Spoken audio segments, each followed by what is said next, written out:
There comes a point when exhaustion stops being physical and becomes existential. It's no longer about lack of sleep or a long day.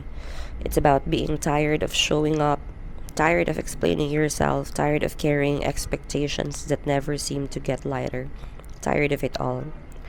This kind of tiredness is heavy because it's invisible.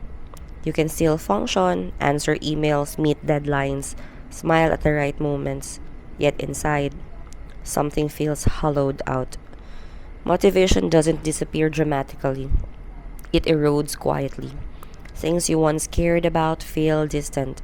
Rest doesn't restore you the way it used to, and the most exhausting part is pretending you're fine when you're not.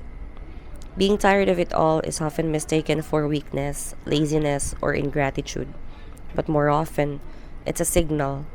It's a signal that you've been strong for too long without being allowed to be soft, that you have been resilient without being replenished, that your life has been operating on obligation rather than alignment.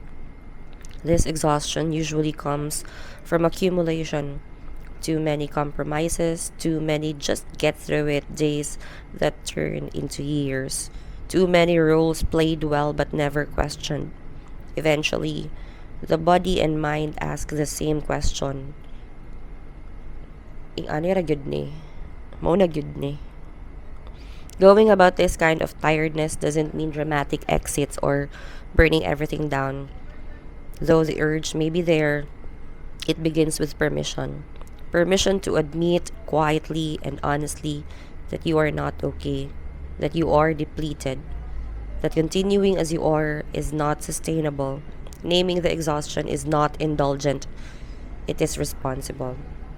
So, what's the next step? The next step is subtraction, not addition. When you are tired of it all, the instinct is often to fix yourself, new routines, new goals, new versions of you. But exhaustion rarely needs improvement, it needs relief. Ask yourself what can be loosened, paused, or released. Not forever, just enough to breathe again. Not everything deserves your energy, even if it once did. It also means redefining rest. Rest is not only sleep or time off, it's the absence of performance. It's being somewhere you don't have to prove anything. It's speaking without filtering, crying without apologizing, doing something slowly without guilt. True rest restores your sense of self, not just your stamina. Importantly, being tired of it all does not mean you hate your life. It means part of it are no longer honest. You may love people, work, or dreams that nonetheless drain you because they no longer fit who you are becoming. Growth is exhausting when you outgrow spaces that haven't changed with you. There's also grief in this tiredness, the grief of realizing that endurance has a cost, that surviving is not the same as living, that you deserve more than just getting through the day. Allowing yourself to mourn that part of healing. Eventually, this exhaustion can become clarifying. When the noise fades, what remains are quieter truths. What matters, what doesn't, what you're no longer willing to sacrifice. Being tired of it all can be the beginning of choosing differently, not impulsively, but deliberately. You don't have to answers you don't have to have answers right away. You don't have to be grateful for the struggle. Anong maghimo mo daw kung grateful sa struggle? You don't even have to be hopeful yet.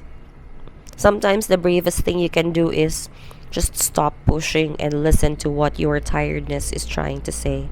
Because often, it's not telling you to quit life, it's telling you to stop abandoning yourself.